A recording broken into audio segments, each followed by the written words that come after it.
I know that in my email, I did ask you for a bio, but I would love for you to introduce yourself. I think sometimes it's really nice to hear it from you, and and that comes with that your own context or your own lens of and who you are today or right now, and what that, who are you as we step into this conversation? Okay. Tēnā koutou katoa. Ko aora ki tuku mauka, ko waita ki tuku awa, ko moira ki tuku rohi me te marae, ko unuku te whare tipuna, te arai te uru me Helenslee ka waka, ko waitaha me kaitahu tuku iwi Māori, ko ka tāku te Celtic hoki, ko Kei tuku mama, ko Tony tuku papa, ko Reuben tuku tama, ko Iona tuku kuikua. Kia ora, Hannah, thank you so much for having me. My name's Iona, as you know, and how do I define myself these days? That's a really interesting question. I think since Reuben died, so I'm a suicide-bereaved mother, and Reuben took his life in 2020 during the global pandemic, which came with a whole other set of challenges in terms of doing grief. So since he died, I've been doing a lot of writing around grief and making space for grief and for other people's grief, actually, has felt really important. And as you are doing, to destigmatize grief and make it something that's part of our everyday conversations, something not to be afraid of. Mm-hmm. But in that, in terms of identity, I don't identify as anything but Iona now, which is quite different for me. In the past, I've identified as a Māori writer, as a mum, as, I'm an ex-therapist, like also. I did not know that about you. Yeah, I was a holistic psychotherapist for 25 years. Yeah. I have a whole... Yeah. So, I've had multiple portai that I've worn, but now it all just seems irrelevant since Rue's death. And I've really had to look at, who am I now? I'm not the woman I was before this, and I won't ever be that again. So it's stripped away a lot of, I guess, the societal stuff. We're expected to identify in so many different ways. And I suppose it's a bit of a protest in some way from me to not identify as anything but Iona now. Mm-hmm. Yeah. Oh my gosh. Wow. That's an incredible perspective. And I love that this is like the first thing that we're talking about, because whether it is like experiencing the death of a loved one, or whether it's a loss or some other big life transition or upheaval, is that we are faced with those questions around identity. And you said it, like, who am I now and what's important to me now? And I feel like I've probably been kind of edging into this space that you're in now, is like, you are you. You don't need, and there's no attachment or holding on or becoming any sort of identity or fitting into any of those boxes, and just throwing that all out the window. And yeah, it's beautiful, just being the essence of who you are. And as you all know, that changes with a big grief. It changes just like that. Who we thought we were, and who we maybe aspired to be, and the dreams we had for the future, and all of that stuff. Everything changes in that moment. Yeah, it sure does. So, as you in your early days, and I'm curious as well, like continuing onwards, what have you found helpful in navigating that? And whether it's kind of those little like handholds along the way, not necessarily from a person, or whether there were larger kind of more pivotal moments or realization. Because I think as humans, we're so curious about each other and how we do things, and probably especially so when it comes to topics that aren't really talked about out loud at all. So I think it can be so helpful just, to hear what worked for you and, people, if it's something that someone resonates with, and, it might be something new to pick up and run with. Cool. I think ultimately what helped was giving myself permission to feel whatever I wanted to feel and to not be attached to other people's timelines, other people's expectations, other people's whakaaro around how I should be doing grief and what the best practice for grief is and all of it. Am I allowed to swear on this? Yes. I didn't ask. But, it's all koritaki, it's all rubbish because we all have a unique relationship with the person who's passed or the animal that's passed or, people who've had big changes in terms of career and, loss. But we all do it differently because we're all unique. And I think, having worked in mental health for the length of time I did, that was something I learned along the way too. It's like, there isn't a one size fits all for anything because we're unique. And I think if there was more permission given in society to feel whatever we need to be feeling and not be judged for that, I think we'd have a lot less issues around mental health because people would feel okay to express themselves. They feel safe to express themselves. And I could talk a lot about what didn't work, and that'll be in my next book, which is coming out later this year. But really what helped was people who just allowed me to be, people who sat beside me and didn't try and fix it. People who said, I'm here. People who sat and cried with me. People who came and stayed the night and slept on my couch. Like, yes, people and people who didn't get shitty with me when I had to cancel on them. Grief does that. It makes you pretty unreliable, I think.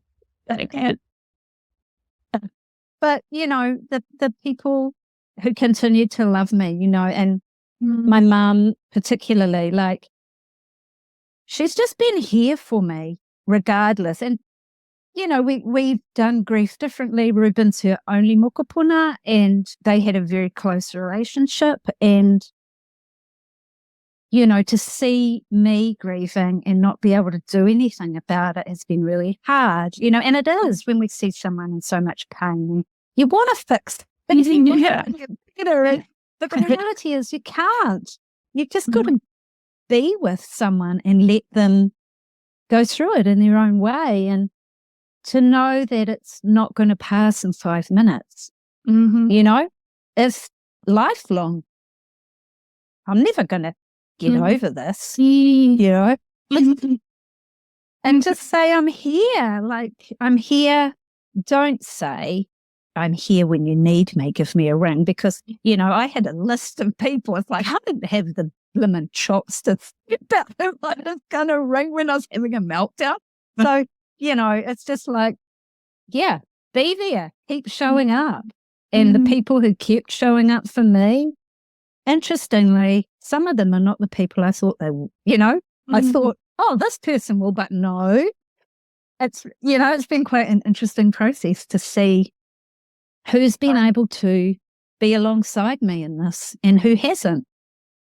And that's another kind of grief, I think, when it's not the person you wanted to be alongside you. Yeah, that loss of, you'd maybe expected it to be a certain way and that person hasn't been able to show up or, for whatever reason. Yes, I really look forward to hearing all these practical things and other ideas that you have about what not to say and not what not. But that piece around really, whether it's someone else that can help offer it to you or whether claiming it for yourself, is taking that permission and agency to do your grief in your own way. And this is something, it's funny, I love to talk about this, and I have a pretty little diagram that kind of helps people see this for themselves and unearth it. we're walking into everything with our own context, like connection, a landscape, a spirit, or whatever that word is to each of us. Have all our past experiences in our body, neuroscience, developmentally, like you know all this as well. And that so frames the context for each of us walking into, anything, whether that's something hard or not. And you just look at all of those layers and that nuance, and there's no way that you can judge someone for doing things a certain way. And yeah, it's actually a topic that comes up a lot. Boom. Yeah. And I think you've named it really in terms of just don't be judgmental. Like, just don't be judgy. Put that crap aside, put your own stuff aside, and just be there. And don't judge someone else. I could tell you a million stories about things people have said. And I know people don't do it to be nasty. I know now that people say things and it's well-meaning, and it comes from it usually comes from a place of aroha and wanting to make it better. But telling someone to just remember the good times, we do, and that's even more painful than crappy times.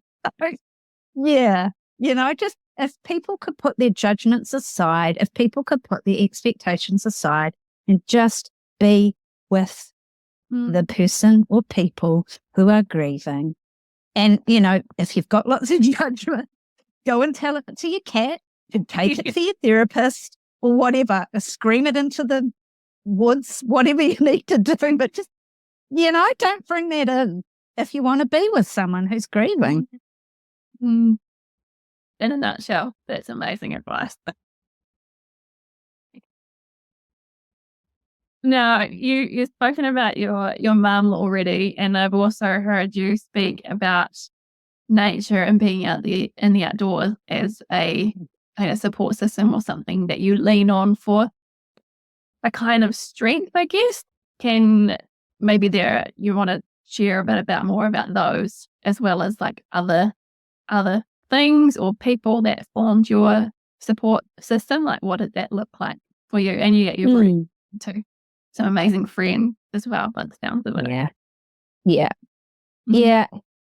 Interestingly, and I don't know if this is a common thing or not with suicide, but it has really fractured our whānau. Reuben was the third mokopuna in our wide whānau in 2 years. So, it's just had this really disruptive thing. And I think with suicide, people find it difficult to even talk about it because it's such a taboo. And I'm obviously talking a lot about writing about because I want to kind of shatter all of those blimmin' myths. But I think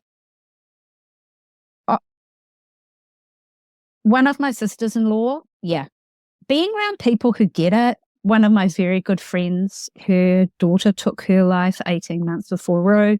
So, it's not something it's people who get it, and while we all have our own experience with this kind of grief, it's I went to a support group early on, and it was really helpful to just be in a support group of other people talking about being suicide bereaved, because there was a lot of that. So that was really helpful. And for me, I've always had a really strong sense of spirituality, but that is nature too. I suppose nature is like my church, and it was a big part of my life with Reuben. And I found it really difficult to re-engage after he died. And I also had 2 major surgeries the year after he died. So physically I wasn't able, that was more grief.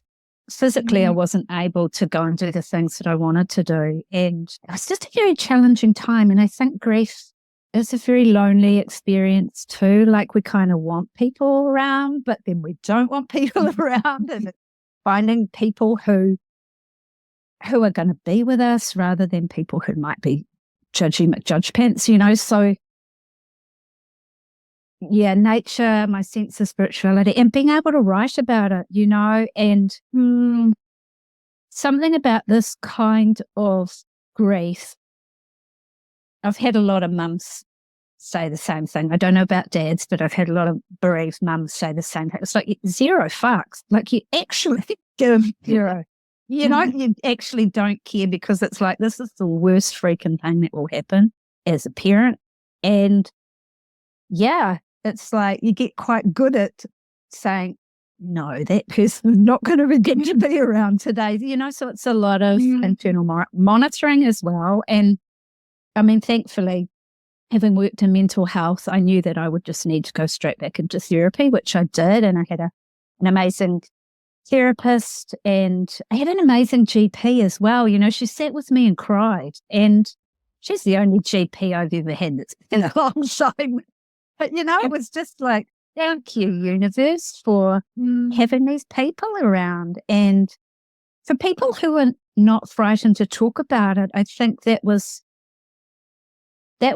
really helpful. And it was often random people, me, in terms of what you see is what you get, and I'm not into hiding things, and I will talk about things. And I know that that's very provocative and challenging to people who maybe aren't me.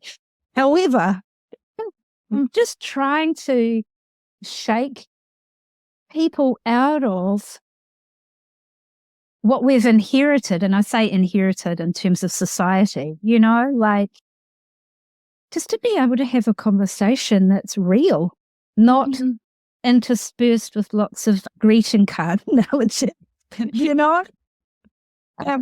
someone to say, that's really shit. I'm just so sad that you're having to deal with that.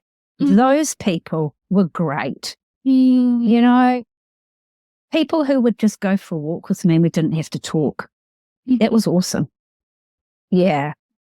So I'm probably going off on a bit of a tangent, but really I think ultimately it's about tuning into yourself and saying, what do I need right now? Never mind what anybody else thinks you need.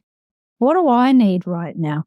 Oh, I need another cup of tea, and I need to sit outside with the cat or whatever, but to just to give ourselves the permission to do what we need to do.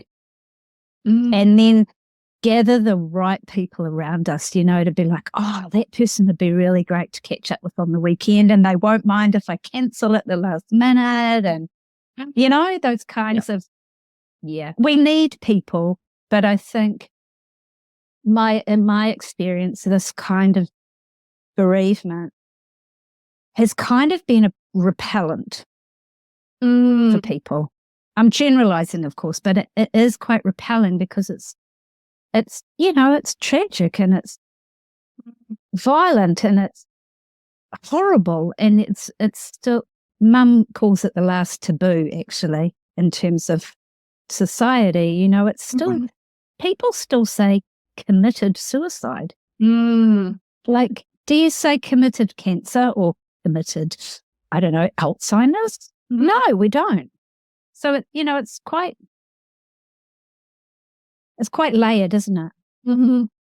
Yeah, and especially with someone like you, whose language is so important and part of, I know you're not subscribing to identity, but kind of part of who you are, is that you really start to see as well that the power of language and how that changes or can impact and influence perceptions.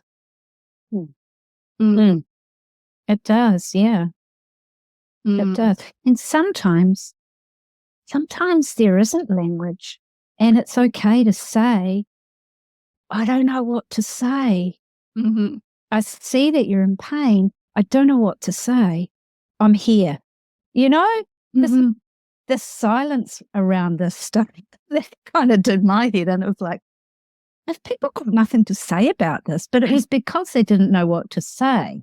So, I've just sort of started saying to people quite early on, like, I know this is seriously effed up. How on earth do you respond? I'd rather you said something, even if that's, I don't know what to say. Mm, mm. Just be honest. Yeah. Yeah.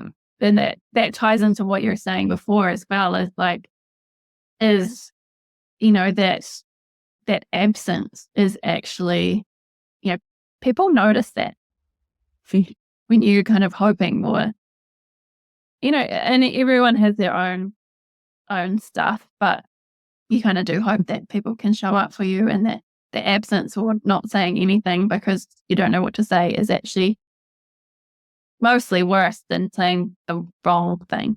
Right. Yeah. Yeah, it is. It really is. Mm, Yeah. mm, And, the disappearing act, the absence, I think there probably are many famous sayings about, it's not until you hit rock bottom that you find out who your good friends are, and I think that's true with any big life event. yeah. Yeah. Yeah. Mm. So you mentioned a little bit earlier about, and speaking about giving yourself permission to do what you need to do and do it in your own way. And a little bit about, throwing those timelines or expectations kind of out the window. Did you, but obviously you worked in mental health for a long time, so you might have had kind of a different lens or a different perspective to bring to a massive loss experience. But did you have any misconceptions or beliefs that you held at the time that you since found were like, oh, like that's not helpful or simply untrue, or maybe even how? Yes, many. I did say to one of my therapist friends, I said, well, you can throw the bloody DSM out the window. It's like, oh, grief, you can't diagnose grief, and I've been okay with grief all of my life. I lost my best friend in my teen. I've had many people die along the way. I've also had my own health stuff, cancer and things like that. So, I've had to face into a lot of loss, I think. And I think that has equipped me more than my mental health training. Yeah. To be honest, I think there's a bit too much over analysis that happens with any therapy, rather than going, you've had a huge loss. And yeah, this is what it's like. And that whole stages of grief thing, what a load of rubbish, like. It's one of my pet Another book I'd like, that's another book to throw out the window, right? So there's a lot, I think it challenged me in terms of like not reading into it, and not trying to quantify it, not trying to pigeonhole it, not trying to go, oh, I'm really angry today. Oh, just like none of that. It's like, yeah, I'm really today. And that's how it is. So look at people. Yeah. What am I going to do with this? Yeah. But I think because, I walked this journey with Rue for half his life. So it was always there, in terms of it being a possibility. And I don't think that prepared me for the intensity of it and the horror of it. And yeah, it didn't. And I know that I won't ever get over this. Like, no one is going to fix this. It's the worst thing that will ever happen in my life. And I think in some ways that has freed me to care less about other things that come my way. Does that make sense? Mm-hmm. It does. Yeah. Yeah. Less analysis and more just being with the feelings that are going on inside. Mm-hmm. Yeah. I would love to ask so many more questions about that. Yeah. I mean, kind of like traditional Western psychology has done some great things, but it's almost like too much now. Yeah, right. I think But- we've moved too far into the head. We've moved away from, for me, my emotional sense is deeply connected to my spiritual sense, which is deeply connected to the earth and everything that's going on the planet, and further afield. And I think you're right. I think modern psychological ways of doing things, it's become very medicalized. I mean, it has been for a long time, actually, but we've really moved away from heart, just from feeling and being with that, and for it to be okay. Not for it to be something that needs fixing or medicating or therapizing away. I think, I had ancestors who were put in Seacliff Asylum because they had too many children, and we've been doing this to one another for a very long time, rather than letting people feel what they need to feel. Yeah. It makes me feel quite sad saying that, but yeah, I feel that too. Yeah. And I think that was true for Reuben. He was in therapy, he was doing his work, and but as a young Māori man, who was a very sensitive young Māori man, the world didn't allow for him to be that. Sadly. Yeah. Yeah. Yeah. You mentioned about this as something that you're never going to get over. So this, it's an ongoing, it's a lifelong thing. It's always there, and some days it's kind of in the background, and sometimes it's like right on your shoulder. Well, that's how it is for me. I don't know. Maybe it's not the same for you. No, that's it. Yep. Yeah. How? And obviously, like there's obviously like the big date and anniversary and birthdays and other milestones and those kind of known kind of entities. But then there's also that, just day to day, there's things that kind of come up, or you encounter situations that can be quite activating. How is it that you continue to take care of you as you continue navigating this? It's a really good question. What I've noticed for me is, linear time is a bit of a mind blower, really, and I don't subscribe to that. However, what I have noticed is the intensity when it comes is the same as it was the day Rue died. And now there are these triggers that are not obvious. It's quite random things. And I lately I've been quite surprised, thinking, think that, It's like really ambushed. Yeah, why am I feeling this right now? But I think it's really a case of just continuing to give myself permission to feel whatever it is. And I think I've become better at articulating it with myself, and if I'm around other people, just to say, okay, something's going on. What do I need? Bringing it back to that thing. Like, what do I need right now? Do I need to just leave this situation?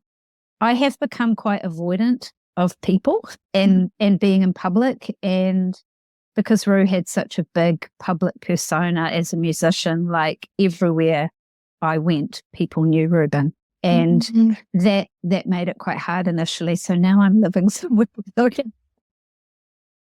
much less densely populated.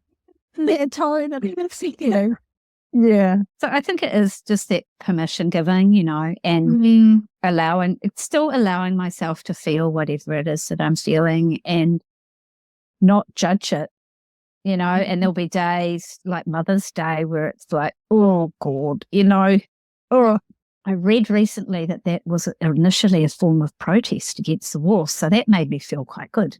No, oh, yeah. It was definitely done. Yeah. Ellie. Yeah, for sure. I didn't know Yeah. that. Interesting. Yeah. Mothers who lost, children, partners, husbands to war. They called it Mother's Day in acknowledgement of all of them. Yeah, that was a very interesting fact. Oh my gosh. I'm assuming it's a fact, but It's I real. love that idea. Yeah, Oh, as a pacifist. wow. Mm, That's amazing. mm, Interesting. I look forward to doing some of my own reading on that later on. Yeah, for sure. And one final question for you.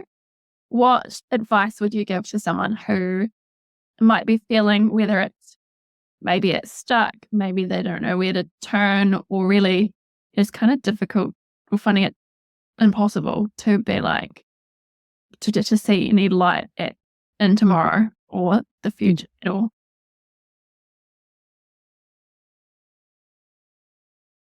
Acknowledge that that's how you're feeling. Because I've been there a lot. I've been to some dark places, really dark places, and just to acknowledge it and have no expectation upon that. Make sure you're safe, make sure that you've got someone around you or not around you if that's going to make it more unsafe. To just be in it, I think that's the biggest thing I've learned with this is that it passes. Whatever intensity I'm feeling, if I allow myself to feel it, it will pass. If I try and block it or squash it or avoid it, nah. And I've seen that play out with our whānau, with other people in my life. The avoidant, that makes it worse. Yeah. Those are my top tips. That's perfect. And you might have heard of the beach ball analogy. It's like trying to hold a beach ball underwater, and the more that you avoid it or try to sweep it under the rug, the bigger that beach ball get, the harder your arms are trying to work, and eventually it comes out, how they just come out of the water. Yeah. It could come out like that. And it does. I think we've all probably seen people who've done that, or even ourselves, Actually, yeah, I think 100%. And then it's like, who is that person? I don't No. recognize myself. Yeah. It's okay to be messy AF. Yeah. It's okay. Yeah. It's really okay. I love it. That's an amazing note to close out on. Thank you so much. We got there in the end. We did. I know, grief and speaking about it is so deeply personal and it's complex. So I so appreciate, and I know that other people watching or listening will really appreciate your insights and advice and hard-earned wisdom for sure. Kia ora, Hannah. Thanks so much for having me. And I think by people like you and I sharing this stuff, it makes space for other people to do the same. And I think that's kind of what we're collaboratively working toward, Dave. Yeah. So big ups to you for what you're doing, Cuddy. Massive work. Appreciate you. Yeah. Before we let you go, is there something that you want to share that you're excited about at the moment, or a project that you're working on, and where can people find you?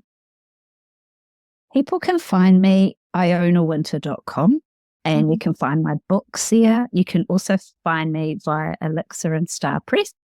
What am I excited about? Well, I've got my next book, A Counter of Moons, coming out hopefully mid-year, which is my journey. Well, it's an ongoing journey, isn't it? About suicide bereavement. So it's a creative nonfiction book. Yeah. So if I can help one person, if I can help one person, then I can die a happy woman. Exactly. Yeah. Anyway, I know we don't measure, I don't measure things in output, but I am astounded and so in awe of your creative output in these last few years. It's seems like a beautiful kind of alchemy of something one of life's hardest experiences. Thank you. Glad I can write. Yeah. Yeah. Yeah, for sure. Yeah.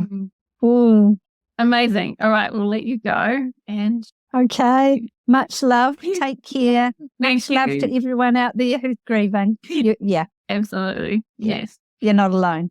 I was just going to say that. You're not alone. Yeah. Not at all. Yeah. All right. Thanks so much, Iona. See you again. Take care. Okay. Mā te wā. Bye.